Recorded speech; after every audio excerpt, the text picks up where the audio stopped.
Estamos felizes por estarmos na presença do Senhor. Irmãos, é um privilégio estarmos aqui. É um privilégio estarmos na presença do Senhor. O salmista, ele disse: vale mais um dia na tua casa do que 1000 dias nas tendas da perversidade. Olha quanto é valioso. Em outro salmo, ele diz: alegrei-me quando me disseram, vamos à casa do Senhor. É maravilhoso para nós estarmos na casa, na presença de Deus nesta noite, em nome de Jesus. Vamos abrir as nossas Bíblias em Mateus, o Evangelho de Mateus, capítulo 4. O Evangelho segundo escreveu Mateus, capítulo 4. Glória a Deus.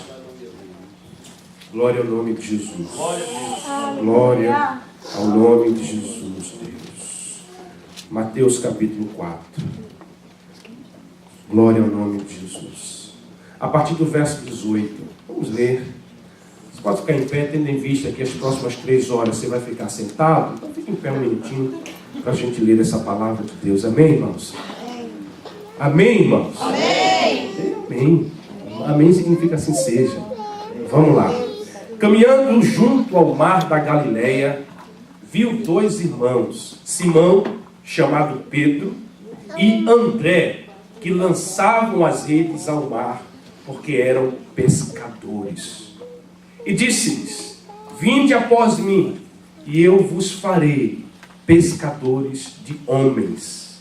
Então eles deixaram imediatamente as redes e o seguiram. Passando adiante, viu outros 2 irmãos, Tiago, filho de Zebedeu, e João, seu irmão, que estavam no barco em companhia de seu pai, consertando as redes, e os chamou. Então eles, no mesmo instante, deixando o barco e seu pai, o seguiram. Amém. Pai, no nome de Jesus, essa é a tua palavra, este é o teu povo, e aqui estão os nossos corações. Derrama da tua graça sobre nós, que nos dá o privilégio de mais uma vez ouvir, Senhor, a tua palavra e ser edificado. Fala, Senhor, aos nossos corações nesta noite, que a nossa mente esteja atenta, o nosso coração aberto, Senhor, para ouvir a tua voz, e que sejamos alcançados por tua graça e misericórdia, edificados e alimentados, Senhor, exortados, Senhor, e animados para continuar na tua presença, glorificando o teu santo nome. É o que nós te pedimos, agradecidos, em nome de Jesus. Eu quero ouvir um amém. Amém. Toma o seu assento e deixa a sua Bíblia aberta e não cochile, senão eu vou ter que gritar aqui para você não dormir. Queridos, glória ao nome do Senhor Jesus. Jesus está dando início ao seu ministério aqui, né? Ele é batizado, a seguir o batismo ele vai para o deserto. É interessante observar que o texto, quando a gente lê, a gente não faz muita ideia da localização de onde ficava os acontecimentos, onde se deram os acontecimentos. Mas lá em Israel, no rio onde Jesus foi batizado, de frente estava o deserto. Foi uma região do Jordão, no deserto. Ele foi batizado ali, o Espírito veio sobre ele, diz o texto de Mateus capítulo 4, e ele foi levado, compelido para o deserto para ser tentado. Olha que coisa interessante, né? Às vezes nós passamos por deserto, Luciano, e a gente começa a repreender o diabo, né? Ah, Satanás, me tira desse deserto. E às vezes não é. Às vezes é mesmo uma permissão de Deus para que a gente vá para o deserto, para que a gente cresça, para que a gente cresça na intimidade com Deus. Irmão, olha, deixa eu dizer algo para você aqui. Se você não tem crescido na intimidade com Deus, Deus vai fazer de tudo para que você cresça. Deus não quer que você fique menino na fé o tempo todo. Deus não quer que você tenha uma vida superficial, no leitinho o tempo todo. O mandamento é que nós cresçamos em tudo. Vamos dizer aqui? Cresçamos em tudo. As irmãs. Cresçamos em tudo. Os irmãos. Cresçamos em tudo. A igreja toda. Cresçamos em tudo. É o propósito de Deus para que eu cresça. Crescei na graça e no conhecimento do Senhor. É um mandamento para nós. Eu tenho que crescer na fé. Eu tenho que crescer na minha intimidade com Deus. É um chamado de Deus para nós, crescimento. E às vezes, nesse processo de crescer, Deus permite o deserto na nossa vida. Deserto, irmão, não é um chamado para o desvio. Não é um chamado para o desânimo. Muito pelo contrário, é um chamado para o crescimento. A Bíblia diz que ele foi conduzido pelo Espírito Santo. No poder do Espírito Santo, cheio do Espírito Santo, ele foi levado para o deserto para ser tentado pelo diabo. Olha que coisa forte. 40 dias ele foi tentado pelo diabo. Olha, ele foi tentado, imagine eu e você. Tiago diz que tentação não é pecado. Tentação todos nós podemos sofrer. Mas a Bíblia diz que nós temos que resistir às tentações.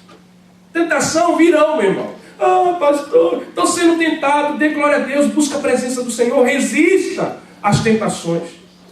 Não é fazer como aqueles que a tentação está lá na esquina, que já está caindo. A tentação apontou ali na porta, já está caindo. Eu me rendo à tentação. Não, meu irmão, tem que fazer como José. E quando Dona Potira, a esposa de Potifar, não sei como é que é o nome dela, eu acho que era Potira, porque para fazer um negócio daquele não é possível. E aí, ela vai agarrar José. O que é que José faz? Corre para cima dela. Corre para longe. E Hebreus diz que nós temos que resistir ao pecado até sangrar. Tem gente, pastor, a carne é fraca. Né? Essa desculpa. Mas Jesus continuou dizendo, a carne é fraca, mas o espírito é forte, meu irmão. Então, nós temos que resistir ao pecado até sangrar. Se necessário for morrer, mas não ceder à tentação que virá todos os dias. Isso é certo. Como Jesus foi tentado pelo diabo. E o texto diz como foi que ele venceu. Usando a palavra. Está escrito.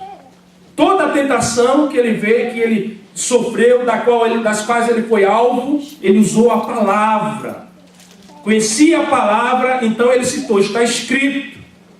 Está escrito. E aí ele vence o diabo. Depois que ele vence, e aí ele sai dando início ao seu ministério. O texto que lemos, mais adiante, antes do texto que lemos, vai falar que Jesus, ele deixou a Galileia, deixou Nazaré e foi para a Galileia. Foi para aquela região do mar. Mar ou lago, né? Tanto faz. O ideal é lago, mas alguns textos falam de mar. Era um lago de 11 quilômetros, aproximadamente, que recebe as águas que derretem do Monte Hermon.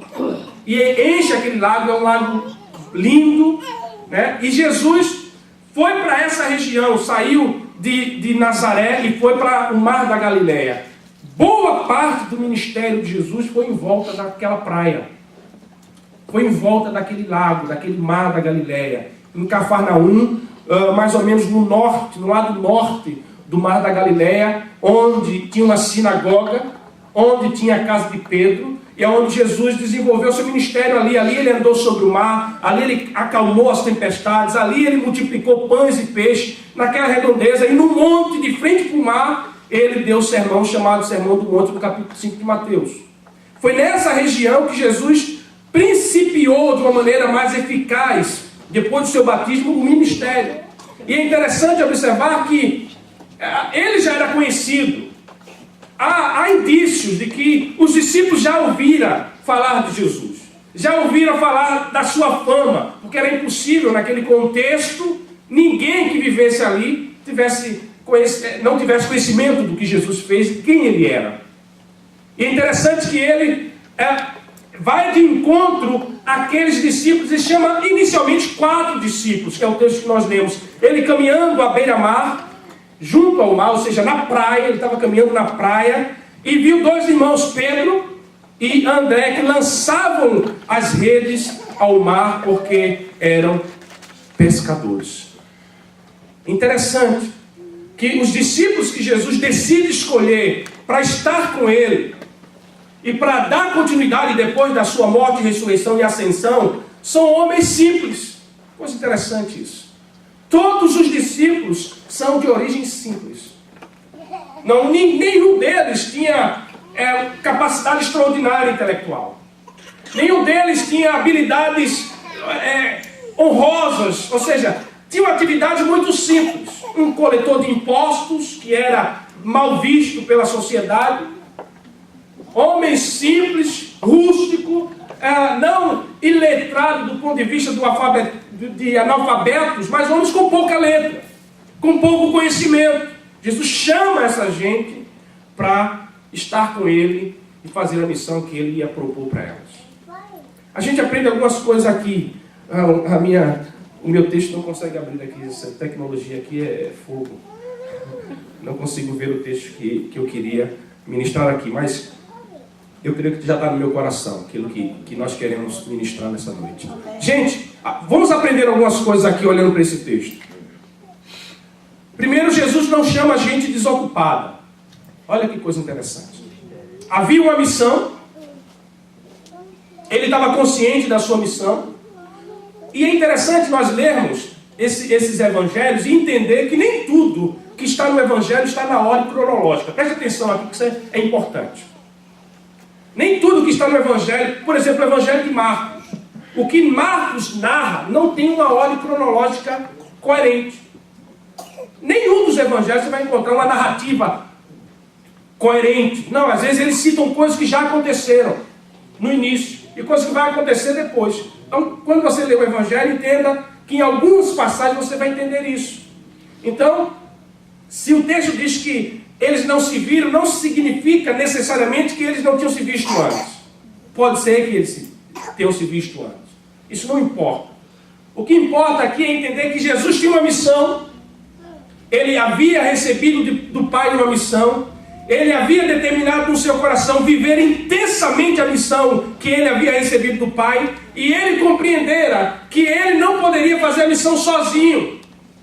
E ele sabia que não estaria para sempre entre os homens e precisava criar uma equipe que desse continuidade àquilo que ele havia iniciado a fazer.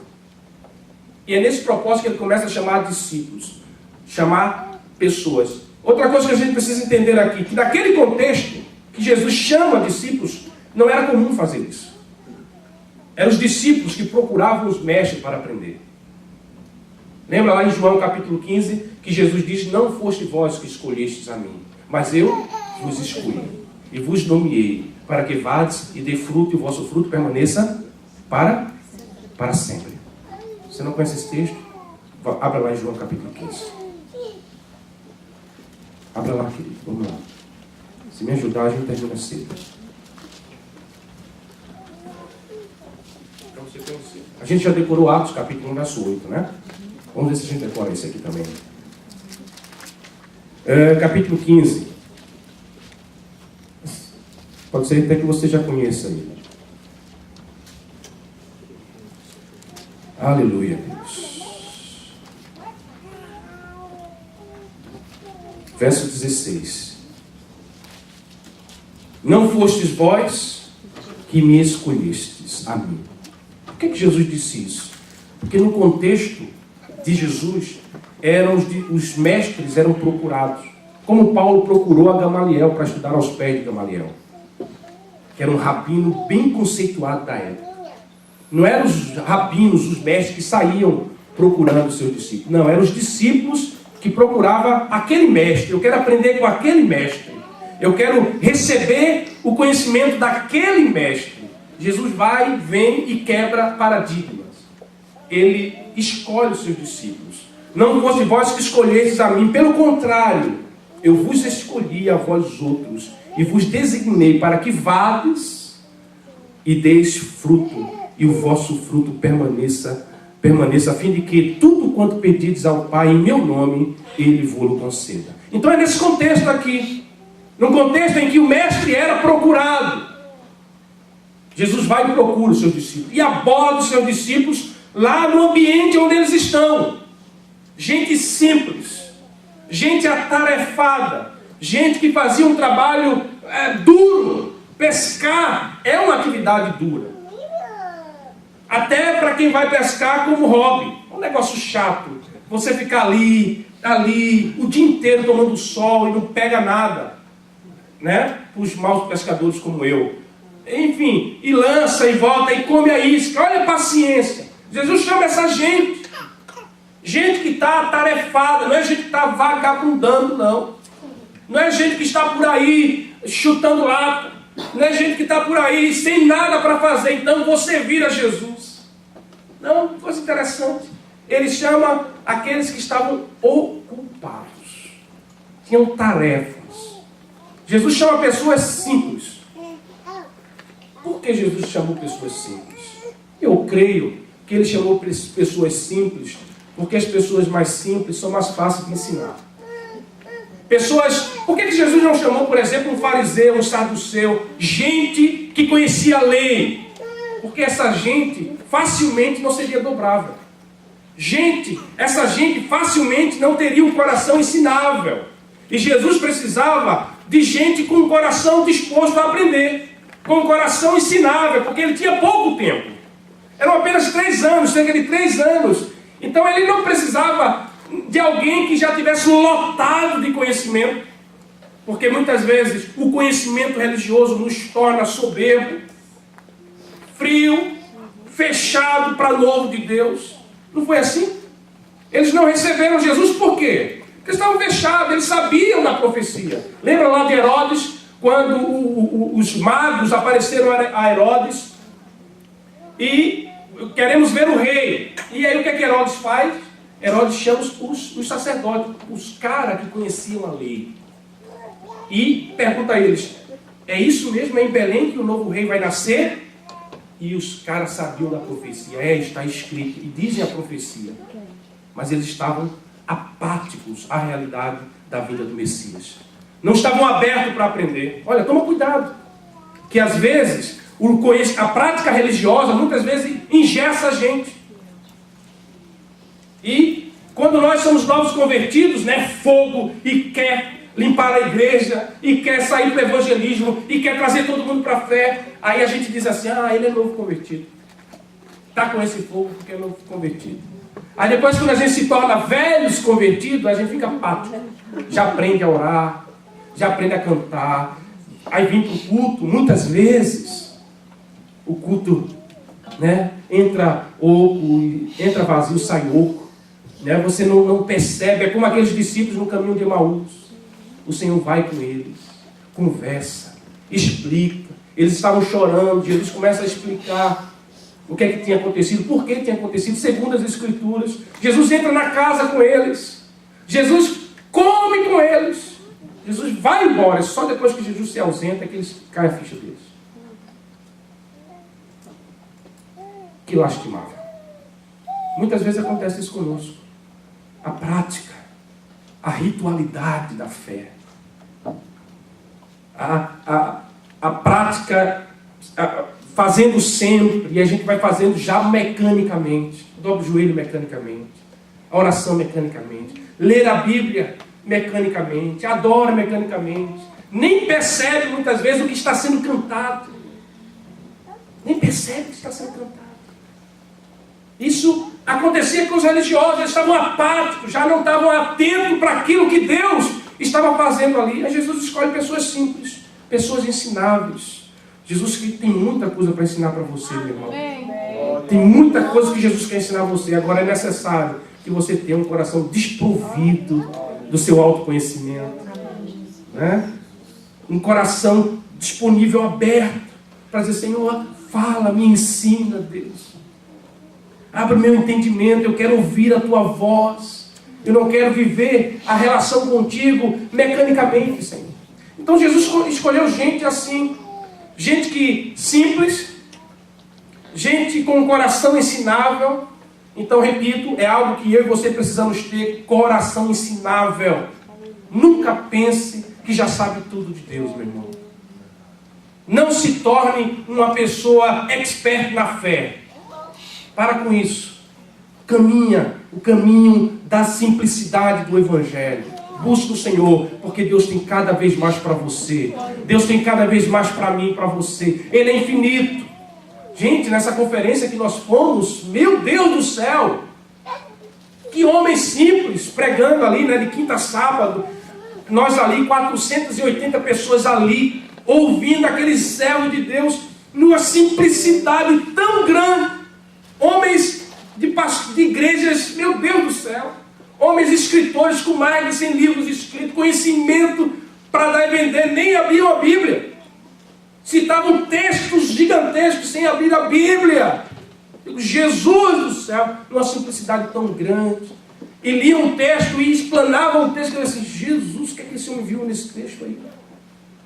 Deus falou tanto no nosso coração. Tanto. E nós temos que ter esse coração aberto, irmão, ensinável. Ah, nasci na igreja. Não significa nada. Ah, já li a Bíblia 500 vezes. Também não significa nada. Ah, eu já sei de... Meu irmão, deixa Deus ministrar o teu coração. Eu pastorei uma igreja, pastor. Irmãos, meu primeiro pastorado em Recife. E aí eu fui atrás dos irmãos que estavam afastados, que eram membros da igreja. Tinha um irmão lá que estava há 7 anos sem ir na igreja. Jesus, não é possível. Não, pastor, nunca mais ele veio e tal. Fui visitar esse irmão.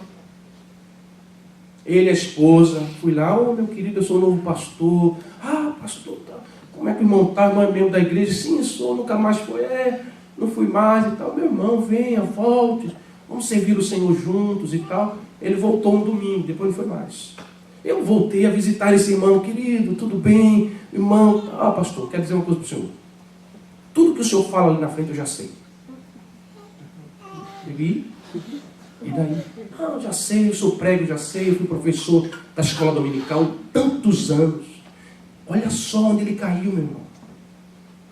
Olha só onde ele caiu. Eu tenho pavor das igrejas que dizem, dos pastores que dizem assim, nós somos poucos, mas somos bons. Né? Nós somos uma igreja pouquinha, mas o povo é doutrinado. E nós somos pouquinhos, mas o povo aqui conhece a palavra. E estão fazendo o que com ela? Tiago capítulo 1, verso 21. Não seja apenas ouvinte, mas praticante. Diga isso para o seu irmão, seja praticante. Vai lá, diz aí. Ser praticante. Assim agiam os fariseus. Jesus disse, façam tudo o que eles mandam, mas não fazem o que eles fazem. Que eles até ensinavam coisas coerentes, mas eles não faziam. Eram mortos. Eram mortos, não tinham expressão de fé. Não viviam a coisa vibrante da fé. A alegria de ser salvo. Davi orou no Salmo 51, Senhor, depois que ele pecou, restitui-me a alegria da salvação. Quantos crentes pedem a alegria da salvação? E ele disse, Senhor, por favor, não retire de mim o teu espírito e não tire a alegria, me dá alegria, eu quero ser alegre. Queridos, pelo amor de Deus, sede fervoroso de espírito servindo ao Senhor. Não é porque nós somos pentecostais, não. É porque é bíblico. Não é denominacional, não. Não é teológico, não. É bíblico. Sede fervoroso de espírito. Servir ao Senhor com alegria, irmão. Com alegria de ser salvo. Você acorda de manhã porque o Senhor te salvou e você vai servir ao Senhor. Você está entendendo isso? A religião mata. O hábito mata. O costume mata. Muitas vezes. A gente precisa ter muito cuidado com isso. Jesus encontra pessoas assim. Simples, com um coração ensinável. Com um coração disposto a ouvir. Não, deixa eu ouvir. Eu já ouvi isso outras vezes. Eu já ouvi isso outras vezes. Mas eu quero ouvir de novo. Senhor, fala comigo. Fala comigo. Meu coração está disposto. O que o Senhor quer me ensinar com isso de novo? O que o Senhor está querendo me ensinar de novo? Queridos, há um chamado para nós. Quem é que Ele chama? Ele chama a todos. Você é uma pessoa chamada por Deus. Jesus disse que muitos são chamados, poucos são escolhidos. Ele está chamando e está escolhendo Aí a gente fica preocupado, quem ele está escolhendo? Esse não é escolhido. Não, isso não cabe a nós. Deus é quem escolhe. Jesus disse em Mateus capítulo 11, verso 28, vinde a mim todos. O chamado é universal, é para todo mundo.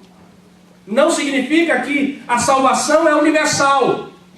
Não, mas a proposta da salvação é para todos. Todos, todos, todos. Vinde, todos vós que estáis cansados. Deus chama nós. Interessante observar aqui que esse chamado, primeiro, é um chamado para seguir Jesus. Primeira coisa. Nós somos chamados para seguir a Jesus, para conhecer a Jesus. Esse é o primeiro chamado que nós vemos nas Escrituras. Eles precisavam conhecer a Jesus para, a partir daí, falar de Jesus. Quantos conhecem Jesus aqui? Dê testemunho. Dê testemunho. Levante as suas mãos se você conhece Jesus. Conhece Jesus ou não conhece Jesus? Declare isso, eu conheço Jesus. Então, porque você foi chamado, você ouviu a voz dele, você obedeceu a voz dele e você está crendo nele. Então você já está aqui, está chamado. Agora há um outro chamado, há um chamado de fazer o conhecido. Uma coisa que a gente precisa entender aqui.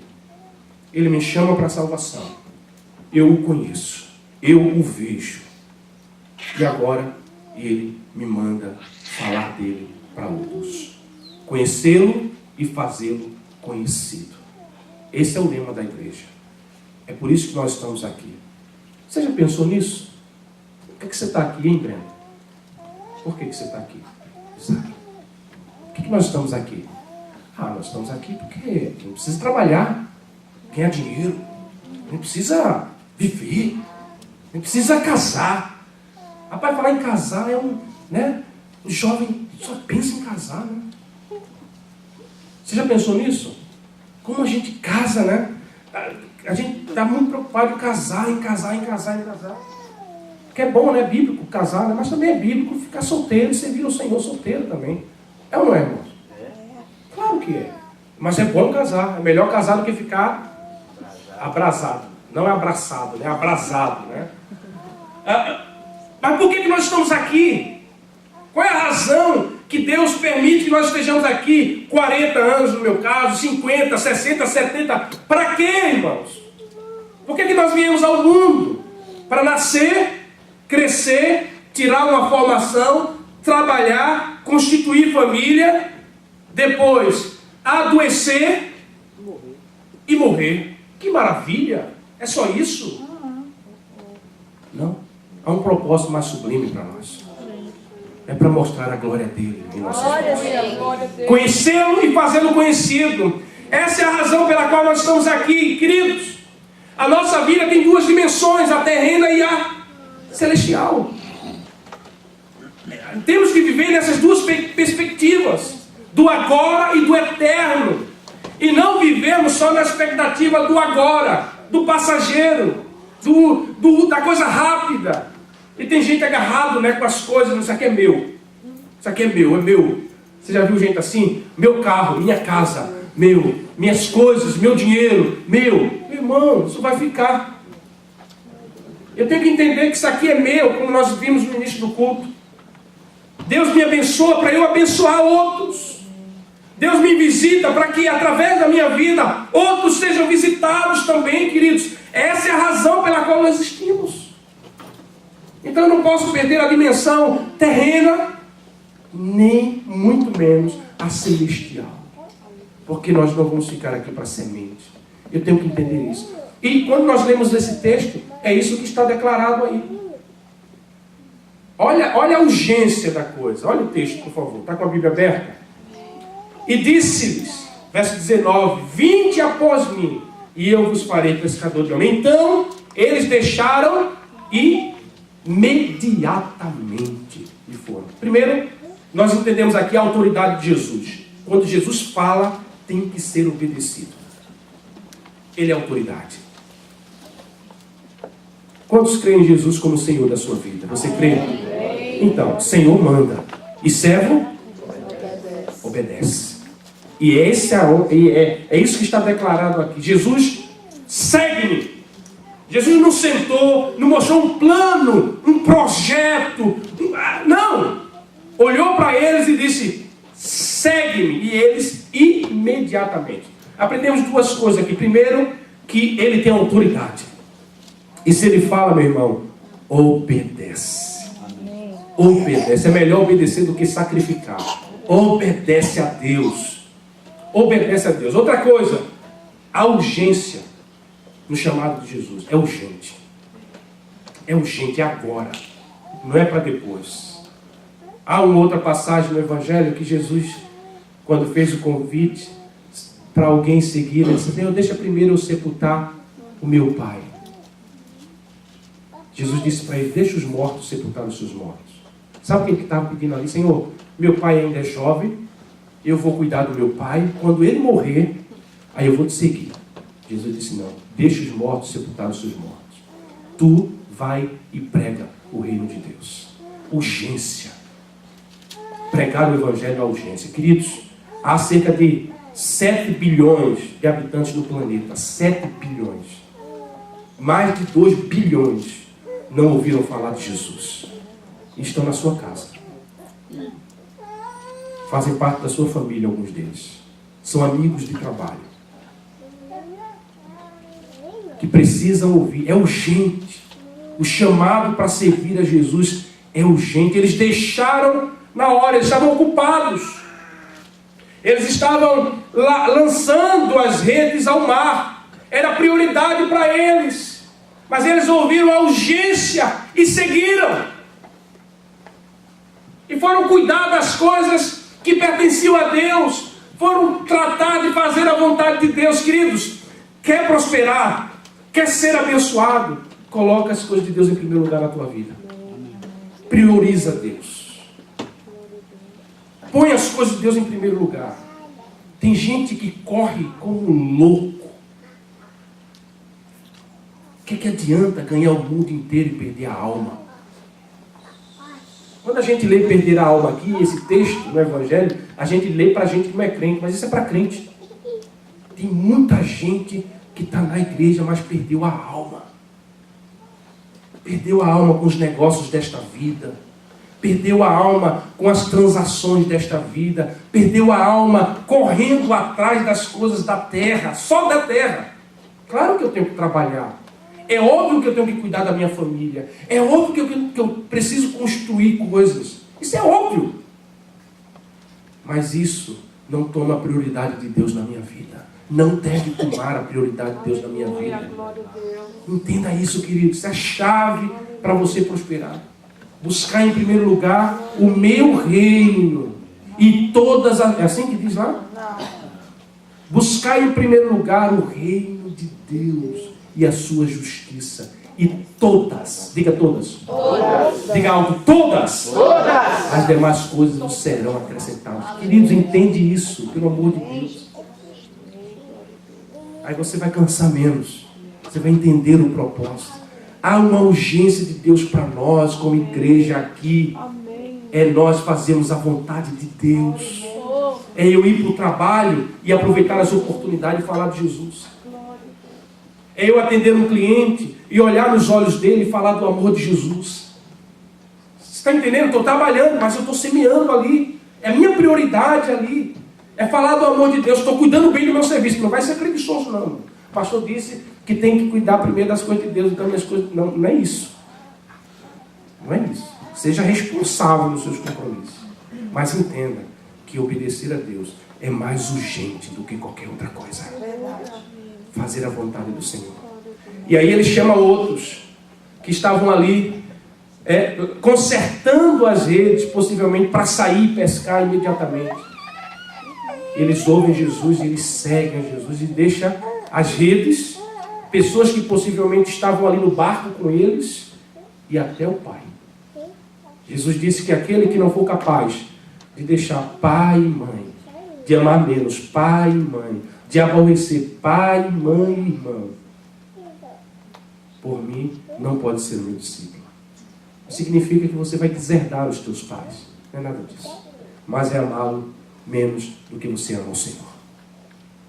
É amar mais o Senhor do que amar a eles. Porque, irmão, se você ama mais o Senhor, você vai amar as pessoas. A Bíblia diz que nós devemos servir ao Senhor, adorar o Senhor, obedecer o Senhor em primeiro lugar. E o próximo como a si mesmo. Amar a Deus sobre todas as coisas. Sobre todas as coisas. Coisas e pessoas. Amar a Deus mais do que eu amo a minha esposa. Amar a Deus mais do que eu amo as minhas filhas. Amar a Deus mais do que eu amo a igreja. Eu amo a Deus. E aí eu vou amar, aí eu vou conseguir amar o próximo como a mim mesmo. É isso que nós precisamos entender. Há uma urgência para nós sermos pescadores de homens. Eles eram pescadores de peixes. A sobrevivência deles. E agora eles estavam sendo desafiados a pescar pessoas. Há um grande mar diante de nós. Erga os seus olhos e veja. Há um mar de perdidos lá fora. Há um mar de uma multidão de pessoas sofrendo no pecado. Há um mar de pessoas sofrendo com a droga, com a prostituição. Estão na escuridão das trevas. É essas pessoas que nós devemos pescar. Nós somos pescadores de homens. A prioridade nossa aqui na igreja, irmãos, é essa. É nós buscarmos os perdidos, seus amigos que estão indo para o inferno. Quando eu me converti lá na Brasil para Cristo, em 1993, eu entendi o Evangelho naqueles dias. Naquela igreja ali no bairro onde eu morava. E eu entendi que Jesus havia me salvado. Eu senti a presença dele em mim. E eu olhei para minha casa, ninguém era evangélico. Ninguém conhecia Jesus. Ninguém. Irmãos, eu fui perturbado com uma perturbação santa. Eu era perturbado, sabe com o quê? Com a ideia de eu ir para o céu e eles não irem para o céu. Eu estava lendo a palavra. Eu estava lendo os evangelhos ali. Todos os dias eu li o evangelho e orava 2 horas por dia ali buscando o Senhor. E o Senhor se revelando, me salvando, me libertando. Eu comecei a compreender que eu ia para o céu. Quantos têm certeza que vão para o céu aqui? Amém. Dê testemunho, meu irmão. Levanta a sua mão. Não quero você vai para o céu ou vai para o inferno? O céu, né? Então levanta a sua mão. Que isso? Que isso? Vamos para o céu. Você tem essa certeza. Eu também tive essa certeza naqueles dias. Que eu estava indo para o céu. Mas eu tinha um pai. Eu tinha um irmão. Que tinha AIDS. Que usava drogas injetáveis. Eu tinha uma irmã que tinha uns namoros esquisitos. Eu tinha primos que bebiam todos os dias. Eu tinha tias que iam para o terreiro de Umbanda. Era essa minha turma. E eu estava na igreja, convicto de que eu estava no céu. De repente me veio uma perturbação do Espírito Santo. E eu comecei a me perturbar com a ideia de ir para o céu e eles não irem. E aquilo me causou um mal tremendo. Eu não quero me comparar, mas quando eu leio aquele texto de Moisés, quando Deus diz assim, deixa esse povo, vem. Moisés disse, não, se esse povo não entrar, risca o meu nome no livro da vida, eu também não vou, se esse povo não for. Foi mais ou menos isso que aconteceu comigo. Eu dizia, Senhor, que graça vai ter o céu? Porque lá eu não vou perder a consciência. Você sabia disso? Que no céu a gente não vai perder a consciência? Não. É só você ler Lucas.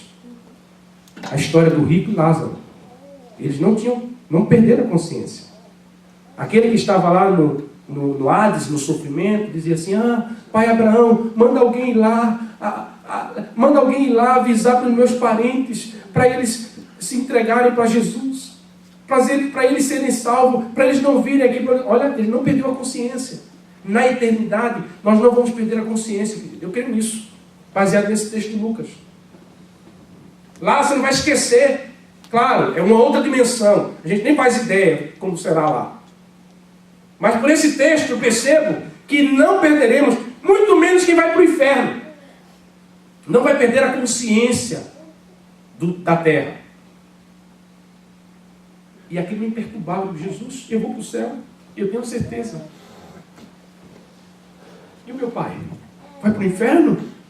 E o meu irmão com AIDS vai para o inferno? E a minha família vai para o inferno? E eu para o céu? Aquilo me apavorava, irmão. Eu ficava apavorado com essa ideia de eu ir para o céu e eles para o inferno. Aí eu me desesperei. Foi um santo desespero. Eu orava. Senhor, salva eles. Por favor, tu me salvaste, salva eles. E eu pregava para eles. Eu deixava folhetos em cima dos móveis da minha casa. Deixava o Novo Testamento ali, quando eu sabia que alguém ia passar por ali. Depois eu fui vendo minha avózinha terminar a lida do dia, sentar na beira do sofá e pegar o Evangelho de Lucas na linguagem de hoje e ler. Eu sabia, Senhor, salva ela. Um dia eu estava ouvindo um testemunho de um irmão no terraço da minha casa. Minha avó estava ouvindo, ela se levantou e veio para mim e disse: meu filho, diga, avó, eu estou ouvindo isso aí, que coisa forte. Eu digo: é isso mesmo, é isso que Jesus faz, vó. Aí ela disse para mim: se Jesus salvar o meu neto, se referindo ao meu irmão Marcos, se Jesus curar o meu neto, eu vou servi-lo. Eu me levantei e disse: escreva isso, vó. O que é que a senhora está dizendo? Se Jesus salvar o Marcos, que a gente chamava de Marquinhos, se o senhor salvar ele, a senhora vai se entregar a Jesus? Eu digo: então, pois se prepare para se entregar a Jesus, porque Jesus vai curá-lo. Aí entrei nessa loucura, irmão, de que Jesus ia curar o rapaz. E eu jejuava e eu orava, jejuava e eu orava, e ele morava distante de mim, magro, cabelo caindo, com glândulas no pescoço, aquela coisa toda. 93, você sabe que era AIDS em 93. Não havia AZT, muito menos em Recife, não havia coquetéis, nada que tratasse a coisa séria. Naquela época, em que estava morrendo muita gente famosa. Entrei numa loucura, convoquei meus irmãos, vamos orar. A gente não orava não, a gente gemia, chorando para que Deus salvasse. E aí a gente começou a entrar na crise. E se Deus não quiser querer salvar? Se Deus não quiser curá-lo? Como Deus não vai querer curar? Que história é essa? Que Ele não quer curar, não quer curar? Não, Ele quer curar. Mas a gente, Senhor, se o Senhor não quer curar, o Senhor salva. Pelo menos ele vai morrer, mas a gente vai se encontrar no céu. Porque a minha preocupação era a eternidade, meu querido. Você anda dizendo que o inferno é aqui, que você sofre aqui, é porque você ainda não leu o que é o inferno. Convido você a ler, vá ler as Escrituras. Jesus ensinou muito sobre o inferno. Como não poderia deixar de ser, eu comecei a evangelizar aquele rapaz. Eu ia em jejum para a casa dele e levava CD evangélico e convidava ele para vir à igreja. E ele veio para um testemunho, um culto de oração. Ele veio, ouviu aquilo e eu orando: Senhor, Senhor, Senhor, salva, salva. Um domingo ele veio, a igreja estava cheia. Nem me lembro quem pregou. Alguém pregou lá, fez o apelo, ele não levantou. Ele do meu lado aqui intercedendo. Aliás, o grupo da mocidade, alguns irmãos, quando estava na hora da pregação, se levantava, alguns mais amadurecidos, e iam para a sala do lado, atrás do púlpito, para orar. Ficavam ali orando, era uma coisa muito forte. E a gente ficava sempre ali do lado de alguém intercedendo: Senhor, esse aqui, acerta o coração dele, Senhor. Vai, Senhor. Terminou o culto, a gente está no caminho para ir para o ônibus, aí ele vira para mim e disse: me converti hoje. Eu disse: você se converteu? E eu com aquela ideia de que, por que você não foi lá na frente? Levantar a mão. Eu tinha essa ideia, né? Que Jesus só salva se o cara levantar a mão. E não é sempre assim. Ele salva como ele quer. Acaba tá no leito, não pode nem levantar os olhos, aceita Jesus. Então, não há uma regra, irmão. Aceitar Jesus tem que levantar a mão. Tem muita gente que levantou a mão e não se converteu. Se convenceu. Ah, mas fulano levantou a mão. Cadê ele? Nunca mais veio. Ué? Então levantar a mão significa alguma coisa, mas não significa tudo. Então vai com calma aí, tá bom? E eu pensava que ele tinha que levantar a mão, tinha que ir lá à frente, o pregador tinha que impor as mãos nele, e papapá, papapá. Ele disse: eu me converti. Eu disse: por que você não foi lá na frente, meu filho? Eu disse: não, porque eu não quis. Mas eu aceitei Jesus. No outro dia ele comprou uma Bíblia e começou a ler a Bíblia. Eu disse: meu amigo, eu preocupado que eu ia morrer. Lê de Mateus. Ele disse: não, eu vou ler de Gênesis. Eu disse: tu não vai entender muita coisa. Lê de João, lê o Evangelho de João. Eu sei que esse homem começou a ler a Bíblia. E Deus fez uma obra poderosa nele. Está vivo até hoje. Curado. Mora em São Paulo, em Itaquaquecetuba ele mora. Está curado. Está salvo, curado. Ele foi embora, depois mandou a foto do batismo dele, numa igrejinha pentecostal lá. Glória ao Senhor. E Deus foi alcançando a minha família. Eu estava no ciclo de oração da mocidade. Eu sou dessa época em que os jovens iam para a igreja toda segunda-feira, de 7 às 9 horas, e ficavam de joelhos, orando. Eu sou dessa época. Ficavam de joelho ali. Os jovens. Não tinha Facebook, não tinha essas coisas que muitas vezes nos tiram da presença de Deus. Era só, não tinha essa, 93, em Recife, não tinha essa baboseira que a gente dá um valor do fim do mundo. Você não vivia antes. Meu celular. Tem que voltar para pegar. Meu Deus do céu. Eu sou de uma época que a gente ia visitar alguém e íamos. E chegava lá, ô irmão fulano está aí? Tá não, rapaz, saiu. Tá, diga a ele que eu volto mais tarde. Sem estresse. Lembra dessa época? Ou você, jovenzinho, eu que sou velho aqui? Meu irmão, hoje você tem que ligar, não liga. Manda mensagem, não me respondeu, não é possível que não responde. Entra numa crise terrível. Então eu sou de uma época em que a mocidade ia para a igreja e dobrava o joelho e começavam a clamar, a gemer na presença de 93, irmãos. É uma coisa poderosa que Deus derramou ali. E eu estava orando no círculo de oração para jovem à noite. A oração da mocidade era o nome. E Deus levantou uma mulher que estava lá no canto. E veio e disse, ó, eu estou ouvindo tua oração, tá? Eu estou ouvindo tua oração. E eu vou entrar com salvação na tua casa. Glória a Deus. E vou te levar para o ministério. Eu tinha 6 meses de crente. Ministério. Que negócio é esse de ministério? O que é isso? E eu ali chorando, eu sabia que era Deus. Uma coisa eu estava convicto, era Deus ali. A mulher não estava brincando, não era. Quando eu me levantei da oração que eu sentei, que ela começou a falar em línguas ali, eu comecei a ouvir Deus falar dentro de mim aqui. Eu comecei a me derreter na presença de Deus. E aquela voz foi chegando, e põe a mão no meu ombro, me levanta e fala comigo. Tu tens orado assim. Começou a falar minhas orações que eu fazia de madrugada. Meu irmão, Deus foi fazendo uma obra tão poderosa na minha casa. Converteu 91. Um primo que está meio rebelde. E um tio que está meio fechado. Faz 20 anos que eu oro pela família. Mas todos eles se converteram, com exceção desses 2 anos. Meu pai se converteu. Eu sou de uma época que a gente fazia evangelismo na rua. Não, vai, deixa Deus falar com você aí. A gente ia para a escola dominical de manhã, ia para casa, 2 horas voltava para a igreja, a mocidade, para sair na campanha evangelizadora à tarde. E saíamos de 2 às 4, eram 2 horas, andando na rua, distribuindo folheto.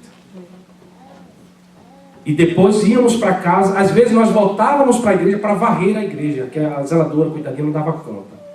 E a gente vinha e limpava a igreja.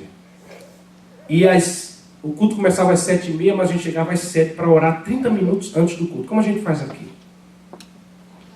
E a igreja crescia. Porque aquelas pessoas que a gente ia evangelizar vinham. Uma vez eu estava na frente da minha casa evangelizando. E eu olho para trás, está o meu pai na grade. Tinha ido almoçar na casa da minha avó, morar na casa da minha avó. Estava lá chorando. Ele tinha bebido umas, almoçou e bebeu umas. E eu estou lá falando de Jesus. Quando eu olho para trás, ele está chorando. Amém, Senhor. Continua a tua obra. Se converteu. Deus fez uma coisa tremenda. Queridos, Deus quer salvar a sua família. Glória a Deus. É urgente o chamado.